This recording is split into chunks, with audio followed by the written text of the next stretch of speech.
चलो तो बात करते हैं सबसे पहले बीआरएस की, बैंक रिकॉन्सिलिएशन स्टेटमेंट। तो एसएपी के अंदर जो बैंकिंग का कॉन्फ़िगरेशन है ना, वो थोड़ा सा अलग तरीके से है। टैली में की तरह नहीं है, आप इसको टैली से लिंक करना भी नहीं, समझ ही नहीं आएगा। नहीं तो इसमें बैंक से हम क्लियर करते हैं अमाउंट को इसमें हमें एंट्री की जरूरत नहीं होती कि हमें रेंट का, सैलरी का, कमीशन का अमाउंट को क्लियर करना होता है। इसमें हम 3 बैंक बनाते हैं, इनकमिंग बैंक अलग, आउटगोइंग अलग और मेन बैंक अलग। टैली में थोड़ी ना आप बनाते हैं इसे। हम बीआरएस को क्या समझते हैं कि भाई सीधी सी बात है कि cheque issue but date not clear है ना, debit date credit date change हो गई, बैंक ने एंट्री मार दी, हमें पता ही नहीं चला, हमने अपने बुक्स ऑफ अकाउंट में अलग मेंटेन, यानी कि हमारी बुक्स ऑफ अकाउंट और बैंक का अकाउंट मैच नहीं कर रहा है, इसी के लिए हम क्लियर करने के लिए करते हैं। तो इसमें अलग तरीके से, उसमें F5 F6 से क्लियरिंग होती है टैली में, इसमें ऐसा कुछ नहीं है। इसकी जो कॉन्फ़िगरेशन है थोड़ा चेंज है, वो कैसे होती है वो बता देता हूँ। सबसे पहले आपको इसके लिए देखो, यहाँ पे मैं सेटिंग्स बताता हूँ सब। देखो हमेशा जब भी काम करते हो पहले SM12 से स्क्रीन को अनलॉक कर लिया करो। SM12 का यूज़ मैंने आपको पहले ही बताया था। SM12 का सीधा सा यूज़ होता है आपको आपके सर्वर पे कुकीज़ को रिमूव करना। अब हमारा जो पहला काम है वो है SPRO सेप रेफरेंस IMG, यहीं पे लिखा होगा फाइनेंशियल अकाउंटिंग, दिख रहा है? ठीक है। और यहीं पे लिखा होगा bank accounting, business transaction manual, यहाँ पे लिखा होगा payment transaction manual bank statement, ये होता है डिफाइन पोस्टिंग की posting rule for manual bank statement. यहाँ पे क्लिक करो।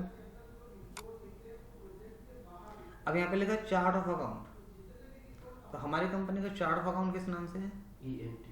ENTR। हमने डाले ENTR के नाम से। अब अगर आप देखोगे इसके अंदर इतने सारे बने हुए हैं, देखो ऑलरेडी दिख रहे हैं।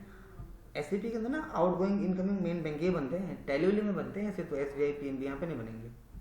यहाँ पे आपको ये 4 चीजें करनी है, 1 2 3 4, बस इतने में काम खत्म हो जाएगा। देखो सबसे पहले न्यू एंट्री पे जाना है, यहाँ पे लिखा अकाउंट सिंबल, मैंने यहाँ पे डाल दे ENTR SBI बैंक 1, ठीक है, ENTR SBI 2, ENTR SBI 3, 3 bank बना लिए। इसका नाम डाल दिया यहाँ पे मेन बैंक, इसका नाम डाल दिया इनकमिंग बैंक, और इसका नाम डाल दिया आउट गोइंग बैंक। कितने बैंक बना दिए? 3, main bank, incoming bank, outgoing bank, जिसमें पैसा आएगा, जिससे पैसा जाएगा और जिसमें रिकंसिलिएशन होगी। इसको यहाँ से क्या कर दिया, सही एंटर मारा। तो आपने देखा हमने अपने सर्वर पे 3 बैंक अकाउंट बना दिए, एक मेन बैंक बना दिया, एक इनकमिंग बैंक बना दिया, एक आउटगोइंग बैंक बना दिया। 3 बैंक बनाने के बाद आपको यहाँ पे आना है assign account to symbol accounts, इस पे क्लिक करना है, न्यू एंट्री पे क्लिक करना है। अब न्यू एंट्री पे आप जैसे आओगे यहाँ पे लिखा हुआ अकाउंट सिंबल, तो मैंने अपना अकाउंट सिंबल में डाल दिया। जैसे अब मेरे अभी अकाउंट सिंबल यहाँ पे क्रिएट हुए थे ना, तो क्या था ENTR SBI 1, ENTR SBI 2, ENTR SBI 3, ये हमने अपने सर्वर पे डालने हैं चीजें, ठीक है। SBI 1, SBI 2, SBI 3 account symbol है। करेंसी में क्या डालेंगे? INR Indian rupees.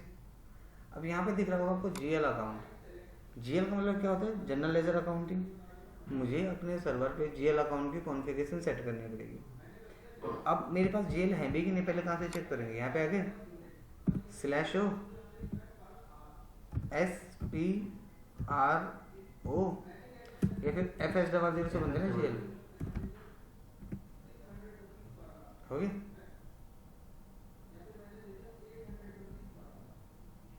थोड़ा सा स्लो चल रहा है, खुल जाएगी नई विंडो।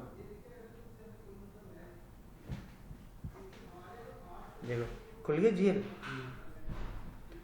अब हमने क्या करना है, यहीं पे जीएल खुलने के बाद जो ये वाला लिखा है एसेट्स और लायबिलिटी का पार्ट लिखा हुआ है ना, एसेट्स का मतलब हमारे सर्वर पे होता है जो भी बैलेंस शीट में जाएगी एसेट्स और लायबिलिटी, क्योंकि हमने बैंक के जीएल बनाने हैं तो वो किस में बनेंगे, एसेट्स में बनेंगे, ENTR के जीएल। अब हमने यहाँ पे बैंक के जीएल बनाने हैं, ठीक है, तो बैंक एसेट्स का ही पार्ट होता है ना, तो यहाँ पे क्रिएट पे क्लिक करेंगे, यहाँ पे डाल देंगे 109 कंपनी का पूरा ENTR।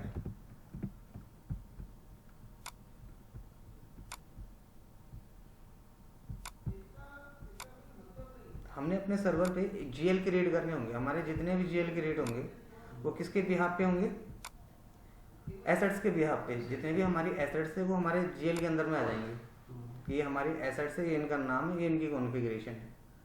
तो जनरली जीएल क्या होते हैं, जनरल लेजर, अलग अलग जीएल आते हैं, एसेट्स के लिए अलग, एक्सपेंस के लिए अलग, लॉन्ग टर्म के लिए अलग, लाइबिलिटीज़ के लिए अलग। जीएल तो अलग अलग हो सकते हैं, मल्टीपल जीएल हो सकते हैं। तो आपने कुछ नहीं करना है, देखो सबसे आसान तरीका है जीएल बनाने का, क्या उसका नाम यहाँ पे डालो जिसको बना रहे हो। जैसे मैंने बोल दिया मैं मेन बैंक बना रहा हूँ, ठीक है। आप जब भी जीएल बनाओगे ना, आप किसका जीएल बनाते हो, उस अकाउंट का जीएल बनाते हो जिसको हमें वहाँ पे वेरीफाई करना है। तो मैंने बना दिया जैसे मेन बैंक अकाउंट जीएल, किस में आ जाएगा, बैलेंस शीट में और एसेट्स में, और बाय मिस्टेक मैंने इसको इनकम में ले लिया, ये किसी और जगह डाल दिया, एरर भी दे देगा। तो ये तो सब बेसिक से चीज़ें, देखो कुछ और डालूंगा तो एरर दे देगा, लाइबिलिटी में डाला तो एरर दे देगा, ये बोलेगा इसका जो सही नंबर है वो एसेट्स है, अपने आप से सही हो जाएगा। कंट्रोल डेटा पे गया मैं, यहाँ पे गया, यहाँ पे लिखा शॉर्ट की में डाल दिया 001 पोस्टिंग डेट के लिए, क्रिएट बैंक इंटरेस्ट इसमें डाल दिया YB01, इसका मतलब क्या हो जाता है, जनरल टेक्स्ट के लिए। तो हमारे सर्वर पे एक तो होगी ये वाली एंट्री है ना बैंक का, और इसको सेव कर दिया यहाँ से। अब इसके से बाहर आओ और चेक करते हैं बना कि नहीं बना, /n SPRO, ये तो आप कई बार कर चुके हो जी, SPRO नहीं FS00। अब यहाँ से देखो हमारे जीएल का नाम क्या है, तो एसेट्स पे क्लिक करा मैंने, देखो आपका जीएल आ गया यहाँ पे, मेरा मेन बैंक बन गया।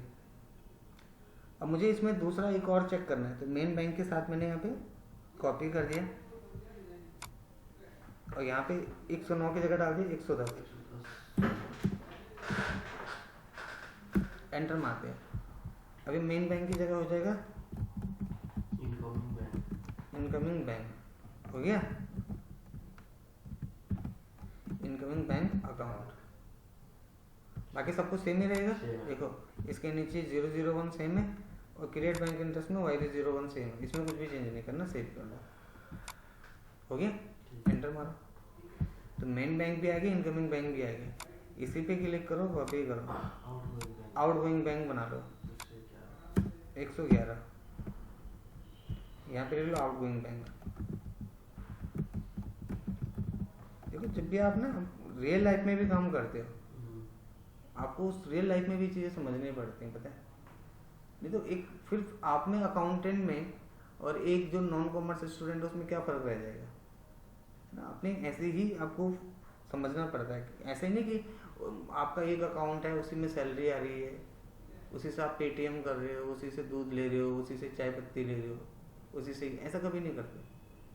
बड़ी कंपनियों से सीखना चाहिए। वो लोग क्या करते हैं, इनकमिंग एक बैंक में पैसा अलग आएगा और दूसरे से जाएगा, रिकन्सिलेशन अपने आप ही हो जाती है। नहीं जनरली लोग क्या करते हैं, लोग ऐसे नहीं करते, लोग क्या गलत करते हैं, लोगों का उसी एक ही अकाउंट हर जगह असाइन होगा, नेटफ्लिक्स का पैसा वहाँ से जा रहा होगा, मोबाइल का रिचार्ज वहाँ से कर रहे होंगे, वो नहीं होना चाहिए। उस पर मेन बैंक आपका हमेशा एक ऐसा होना चाहिए जो फिक्स रहे और उसको आपको छेड़खानी नहीं करनी, छोटे मोटे खर्चे के लिए अलाउड नहीं ना, ये सब ये हो गया इनकमिंग बैंक, एक हो गया आउटगोइंग बैंक, और इसको यहाँ से सेव कर दो, बन गया। देखो मेन बैंक भी बन गया, इनकमिंग बन गया, आउटगोइंग बन गया। अब इसका नंबर है 109, 110, 111। हमने क्या करना है, SAP पे आए, यहाँ पे GL अकाउंट यहाँ पे डाल देंगे 109, 110, 111, यही तो थे मेन बैंक, यही थे ना main bank, incoming bank, out, enter मारो। देखो एंटर मारते अगर ऑटोमेटिक इधर डिस्क्रिप्शन आ जाए तो सही है, आ गया। देखो तो मेन बैंक आ गया, इनकमिंग बैंक आ गया, आउटगोइंग बैंक आ गया, और इसको यहाँ से क्या कर देंगे, सेव कर देंगे, बन गया। तो एससीपी के अंदर आपको ना एंट्री वीआरएस के मारना बहुत आसान है, बस उसको आपको लॉजिकली समझना पड़ता है, क्योंकि यहाँ पर डायरेक्ट इनकमिंग और आउटगोइंग बैंक बन जाता है। हम जनरली क्या करते हैं, रेंट, सैलरी, कमीशन की एंट्री उठा के आप डालते हो। तो अगर आप एक्सपेंसेस के देखो तो किसी बैंक से ही तो दोगे, और इनकम भी देखोगे तो किसी बैंक से ही दोगे। इनकम भी तो किसी बैंक में आएगी आपके, इस बैंक में आ रही, कैश में कोई नहीं देता कंपनी में, और आउटगोइंग भी आपकी बैंक से ही जाएगी। तो अगर आप जाने का एक बैंक बना हुआ है कि आउटगोइंग बैंक, जिससे सिर्फ पैसा जाएगा जाएगा, और इनकमिंग बैंक जिसमें पैसा आएगा, तो रिकन्सिलिएशन 1 सेकंड में हो जाती है, कोई प्रॉब्लम ही नहीं। प्रॉब्लम तो टैली में आती है, ये किसी और जगह पे होता है, आप ये बनाते हो, वो बनाते हो, दुनिया भर की चीज़ें बनाते हो, F5 F6 यूज करते हो रिकन्सिलिएशन फिल्ड करने के लिए, फिर डे टू डे ट्रांजेक्शन में जाके F2 से डेट चेंज करते हो टैली पे, फिर वहाँ चेक करते हो कॉन्ट्रैक्ट की कौन सी है, पेमेंट की कौन सी है, रिसिप्ट की कौन सी है। यहाँ पे ऐसा पार्ट नहीं है, देखो कितना आसान है। क्रिएट की फॉर पोस्टिंग रूल्स पे जाओ, न्यू एंट्री पे जाओ, ठीक है, ये लिखा ना न्यू एंट्री, अब यहाँ पे लिखा पोस्टिंग रूल। मैंने पोस्टिंग रूल जो बनता है ना वो 4 डिजिट के बनते हैं, तो जैसे टैक्स के लिए नहीं बनाया था, TDS के लिए, GST के लिए, ऐसे पोस्टिंग रूल बनाते, ENT1 ENT2 एक बना दिया मैंने इनकमिंग बैंक के लिए, और एक बना दिया आउट गोइंग बैंक के लिए। कितने बन गए हमारे, एक इनकमिंग बैंक का, एक आउट गोइंग बैंक का, बना के सेव कर दो, बस बन गए। अब इसकी ट्रांजैक्शन कैसे होती है, अब इसकी ट्रांजैक्शन कैसे करते हैं, डिफाइन पोस्टिंग रूल की ट्रांजैक्शन कैसे करते हैं। तो डिफाइन पोस्टिंग रूल पे आपको यहाँ पे एंटर मारना है। देखो जो एंट्री पास होती है वो यहाँ होती है, देखा डेबिट पोस्टिंग की, दिख रहा है ना, 50 क्रेडिट के लिए, ओके। बट एक बनती कैसे एंट्री, न्यू एंट्री पे जाते हैं हम, बनाते अपनी। तो कुछ इसकी एंट्री ना इस तरीके से होती है, देखो जो चीज़ डेबिट करनी है उसको डेबिट साइड डालोगे, जो चीज़ क्रेडिट करनी है उसको क्रेडिट साइड डालोगे। हम इसको जनरली कैसे बनाएंगे, बड़े ध्यान से देखना, लिखा पोस्टिंग रूल। तो पोस्टिंग रूल क्या था, अभी तो बनाया हमने रूल, यहाँ पे ये तो बनाया 2 रूल, ENT1, ये बनाया ना ENT2। पोस्टिंग एरिया 1 लेते हैं, स्टैंडर्ड होता है बैंकिंग के लिए। यहाँ पे लिखा पोस्टिंग की, यहाँ पे लिखा पोस्टिंग की, यहाँ पे लिखा डॉक्यूमेंट टाइप पोस्टिंग की, दिख रहा है पोस्टिंग टाइप। हमारा जो पहला काम है, हम क्या एंट्री कर रहे हैं, जैसे अपने सर्वर पे हम चाहते हैं कि हमारा मेन बैंक, जैसे हमारा आउटगोइंग बैंक क्या हो गया, कम है और इनकमिंग ज़्यादा है, तो हमें उसको बराबर पे लेके आना होता है ना। तो कैसे करेंगे, जैसे मैंने यहाँ पे एक एंट्री कर दी, ध्यान से देखना, यहाँ पे 40 डेबिट के लिए क्या यूज़ करते हैं हम, 40, और क्रेडिट के लिए क्या यूज़ करते हैं, 50। इतना तो सब समझ में आता होगा। अकाउंट सिंबल पर गए, मैंने भी जो बनाया अकाउंट सिंबल देखो थे, ENTRSBI 1 2 3, देखो लोगों ने सबने main bank, outgoing bank, incoming bank यही बना रखे हैं, इसके अलावा कुछ भी नहीं होगा। आपने जैसे लिख दिया, मैं एक एंट्री पास कर रहा हूँ, इनकमिंग बैंक अकाउंट डेबिट, ठीक है, इनकमिंग बैंक अकाउंट क्या हो रहा है, डेबिट, और क्रेडिट क्या हो रहा है, कुछ तो होगा। अगर मेरा एक बैंक डेबिट हो रहा है तो ऑब्वियस दूसरा बैंक क्रेडिट होगा। दूसरे को मैंने कर दिया आउटगोइंग बैंक अकाउंट, ये आउटगोइंग अकाउंट, ठीक है। एक को बढ़ाऊंगा तो दूसरा कम, दूसरे को बढ़ाऊंगा तो नेक्स्ट कम।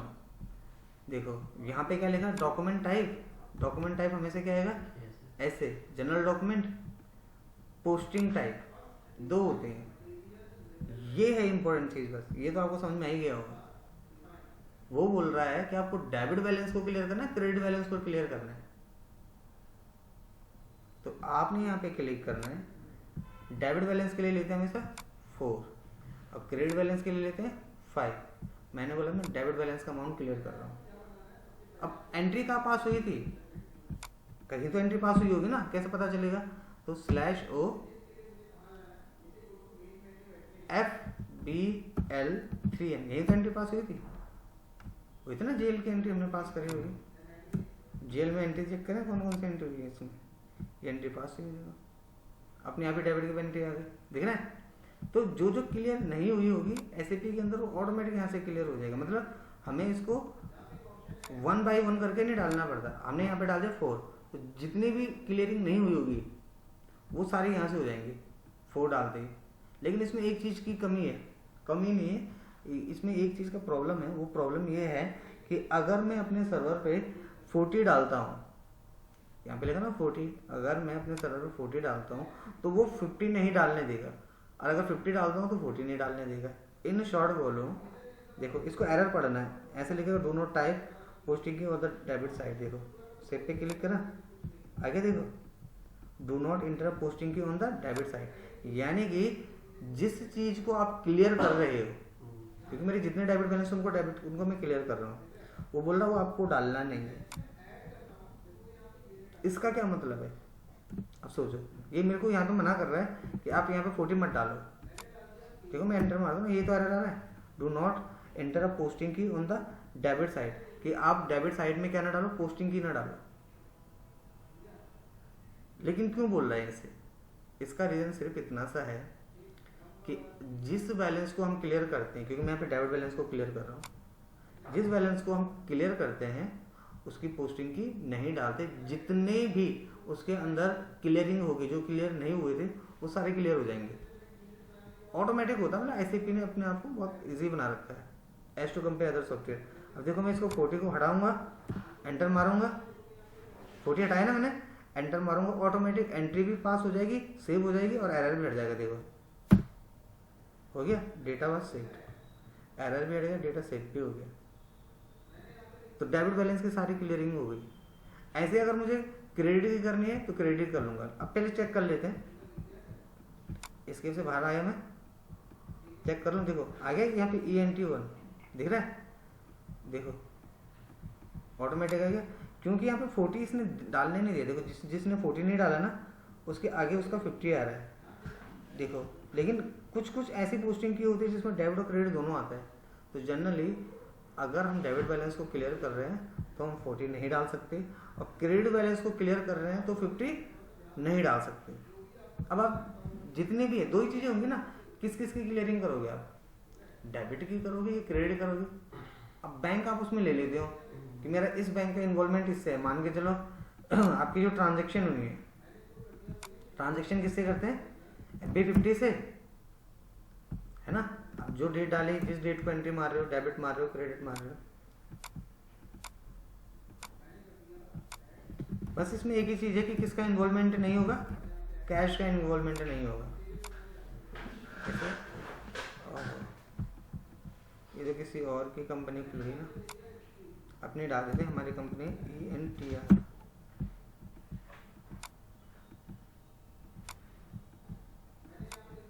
डेबिट डालो, क्रेडिट डालो, अमाउंट डालो, यहाँ पे क्लिक करा, एंटर मारा। ये सारे GL मैंने बनाएंगे इतने सारे, हाँ, क्योंकि GST के बनाएंगे 4-8 तो यही हो गए, पेबल के, सैलरी के, हाँ सारे मेरे बनाएंगे। मैंने यहाँ पे डाल दिया, सपोज ये एंट्री कर रहे हैं furniture account debit to bank, और जिसकी क्लियरिंग नहीं हुई होगी, बैंक कोई तो बैंक होगा ना, तो अब हम यहाँ पे जो लेंगे वो आउटगोइंग बैंक से पेमेंट करेंगे, देख रहे हैं। तो हम इसको एंटर मार के सेव करता हूँ, देखो ये बन गई एंट्री, चेक कर लें सिमुलेट से, सही है, पोस्ट कर देंगे।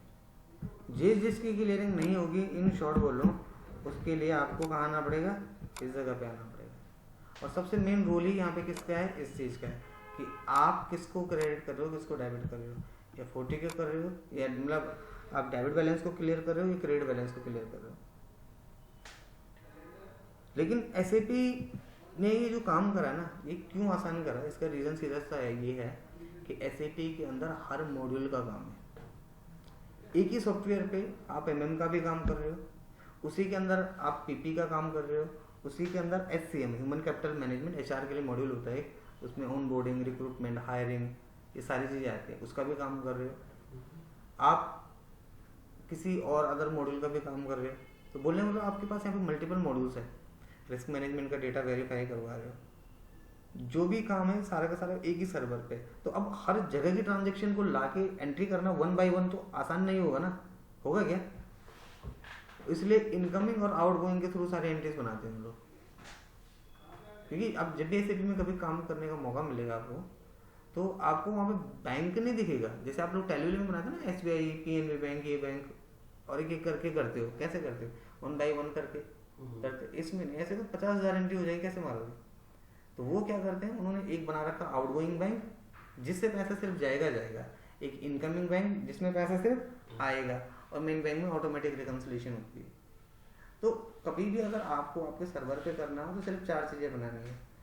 अकाउंट सिंबल्स बनाने, जैसे मैंने बताया, जीएल बनाने, 3 जीएल बनाए, main bank, incoming bank, outgoing bank, उसकी पोस्टिंग रूल्स बनाने, एंट्री बनानी है। दूसरी चीज़, इसको वेरीफाई करते हैं, इसको अपने सर्वर के अंदर अपडेट भी करना होगा हमें कि हमारी रिपोर्टिंग बनी है नहीं बनी हुई है। तो इसमें 2 चीज़ें आती हैं। एक का नाम होता है हाउस बैंक। हाउस बैंक क्या होता है? हाउस बैंक का मतलब होता है आपका मेन बैंक, जहाँ से हम ट्रांजेक्शन करते हैं, वो हमें बनाते हैं। अब तो ऑनलाइन बनता है सब, पहले तो ऑफलाइन भी जनरेट हो जाता था, अब नहीं बनता है, अब सिर्फ ऑनलाइन ही बनता है। आपको एक लिंक दे देंगे एसएपी वाले, ठीक है? वो डेमो वर्जन पे आपका एप्लीकेबल भी नहीं होगा, और उस पर जाके आपको अपना हाउस बैंक बनाना पड़ता है। तो वो कुछ नहीं होता, बैंक का नाम, उसका address, postal code, pin code, city कहाँ है, मतलब एक बैंक अकाउंट खुलता है डायरेक्टली बोलो तो। समझ गए कि नहीं समझे? जैसे हम टैली उली में काम करते हैं ना, तो मैं टैली का एग्जांपल क्यों ज़्यादा देता हूँ, क्योंकि आप लोगों ने कहीं ना कहीं थोड़ा बहुत टैली उली में काम किया ही होता है। तो जब काम किया होता है तो उसका यूज़ भी तो कर सकते हैं, उसका फ़ायदा उठा सकते हैं कि हाँ भाई हमें इस चीज़ से रिलेटेड चीज़ें होती है। लेकिन आप सेम टू सेम उसको नहीं लिंक कर सकते। क्यों? क्योंकि उसके अंदर ऐसा है ही नहीं, उसके अंदर कोई कंपनी का कोड नहीं बनता, उसमें असाइनमेंट नहीं करते। कहाँ करते? बनता है, सेव रहता है ऑटोमेटिक।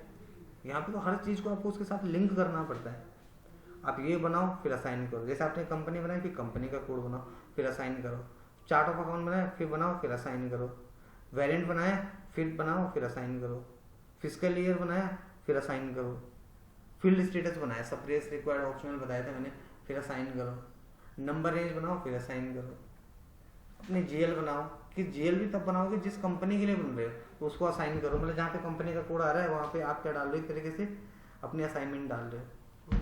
फिर आपने देखा होगा जब मैंने आपको एंट्रीज बनाना बताया तो किस कंपनी के कोड की एंट्री बन रही है वो असाइन होती है। एपी के अंदर हमने देखा वेंडर बनाना वाला पार्ट, वेंडर कैसे बनता है, उसकी एंट्री कैसे बनती है, नंबर रेंज ग्रुप, वो सब असाइन करते हैं कि डोमेस्टिक के साथ इसको असाइन करो, इंटरनेशनल के साथ इसको असाइन करो। तो एसएपी सिर्फ 2 चीज़ों पे चलता है, किसी चीज़ को डिफाइन करना और उस चीज़ को असाइन करना, बनाना और उसको लिंक करना। मतलब अगर आप वाकई जॉब के लिए ट्राई कर रहे हो और सोच रहे हो कि जल्दी से जल्दी हमारा अच्छी कंपनी में जॉब लगे, तो आपको सिर्फ इसको इतना ही समझ के चलना है। क्योंकि एसएपी मैंने आपको बहुत डिटेल्स में समझाया है, लेकिन आप इसको ऐसा मत समझो, आप इतना देखो कि आपको ज़रूरत कितने काम की है। सेटिंग्स वाला काम एवरीडे नहीं होता, पता है। और हाँ, वो वन टाइम इम्प्लीमेंटेशन है। जैसे हमने कंपनी बनाई, कोड बनाया, चार्ट ऑफ अकाउंट बनाया, वेरिएंट बनाया। अब एक कंपनी के अंदर आपका जो रेगुलर बेसिस पे काम होगा, एक तो FB50 का हो जाएगा कि भाई आपको एंट्री मारने पड़ेंगे, एक आपका कुछ जीएल बनाने का काम हो सकता है कि आप कंपनी को इस जीएल की ज़रूरत है, आप उसको बनाओ। क्योंकि हम इम्प्लीमेंटेशन, देखो क्या होता है, जैसे हम अपनी कंपनी में काम करें तो उस कंपनी में काम कम ही होगा, रोज़ एक ही काम चल रहा होगा। जैसे अभी आप किसी कंपनी में काम करो तो रोज़ एक ही तो काम करते हो, अलग अलग काम तो कुछ है ही नहीं, रोज़ एक ही चीज़ कर रहे हो एवरीडे, चाहे 1 साल से 2 साल से 3 साल से। ऐसे एसएपी के अंदर भी होता है, आपको एसएपी के अंदर इवन आपको काम कम मिलता है as to compare other software. अब टैली में है, वही बंदा अकाउंट्स भी देख रहा होगा, वही बंदा इन्वेंट्री भी देख रहा होगा, वही बैंकिंग भी देख रहा होगा, वही टैक्सेशन भी देख रहा होगा, वही आपका क्या बोलते हैं कुछ अदर एक्टिविटीज़ हैं वो भी देख रहा होगा। उसी को बोल रहे होंगे यार आज ऑफिस में आके जल्दी ताला भी खोल दिए, समझ रहे हो। मतलब उसमें क्या है ना, और सॉफ्टवेयर में आपको एक ही काम को करने के लिए एक बंदा दिया जाता है, एसएपी के अंदर ऐसा नहीं है। यहाँ पे जॉब असाइन होगी, या आपको एपी मिलेगा या एआर मिलेगा, दोनों नहीं मिलेगा। हाँ, या आपका O2C मिल गया या फिर आपको R2, मतलब कुछ भी आपको एक जॉब असाइन कर देंगे।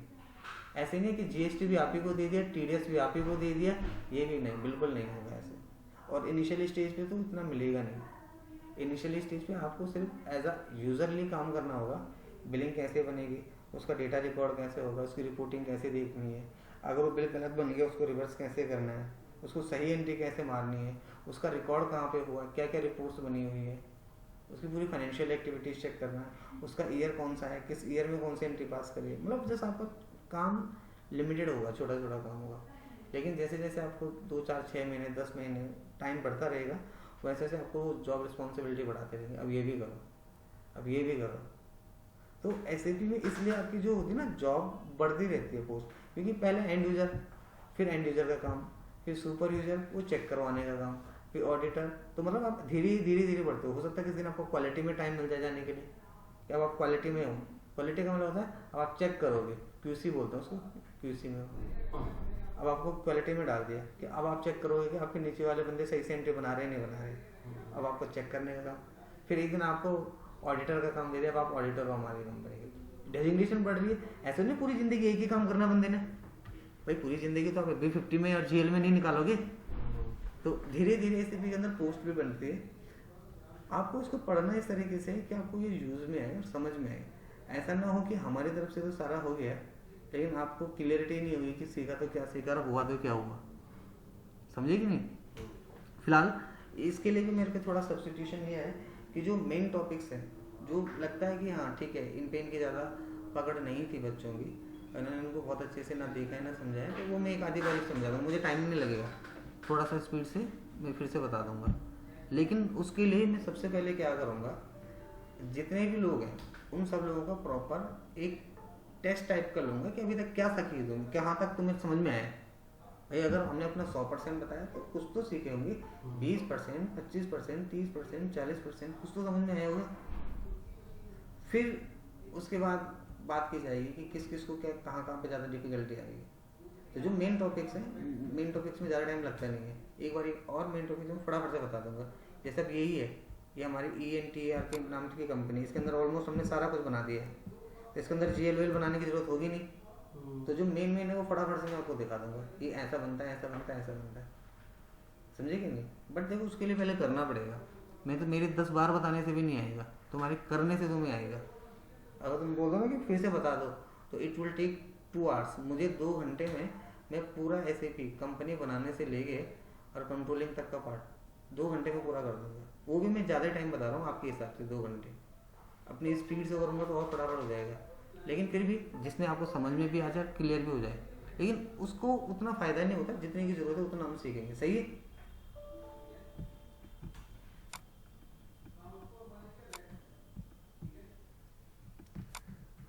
तो आज ऑनलाइन में कौन नहीं जुड़ा?